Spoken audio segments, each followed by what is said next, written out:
Assalamualaikum warahmatullahi wabarakatuh. Salam sejahtera untuk kita semua. Integrasi digital kawasan ASEAN atau Association of Southeast Asian Nations dinilai dapat mendorong pemulihan ekonomi pasca COVID-19.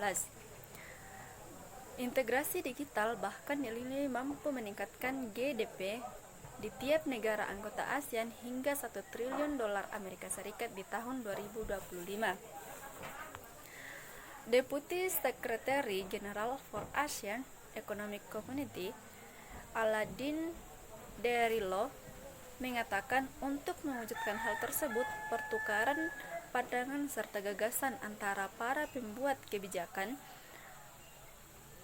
akademisi, dan pakar industri tentang konektivitas digital ASEAN perlu dilakukan.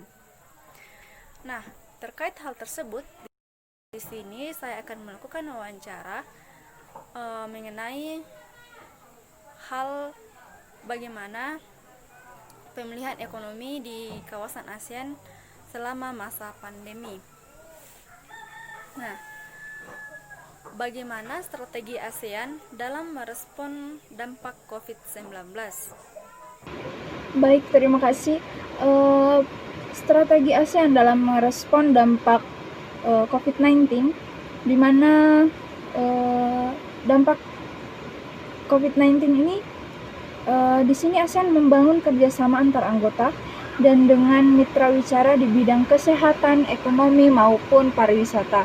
Jadi di berbagai pertemuan yang telah dimulai sejak bulan Februari tahun 2020 itu telah menghasilkan beberapa strategi yang telah dan akan dijalankan oleh negara-negara anggota ASEAN.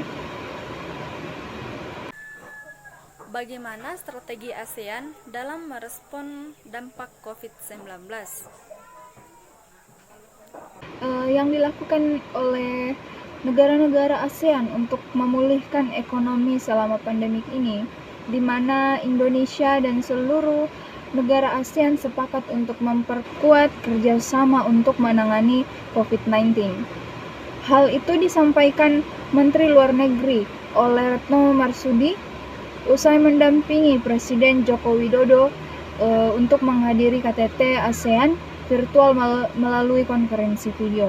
Jadi para Menteri Ekonomi ASEAN juga diminta untuk menindaklanjuti persiapan program ekonomi di saat pandemi berakhir.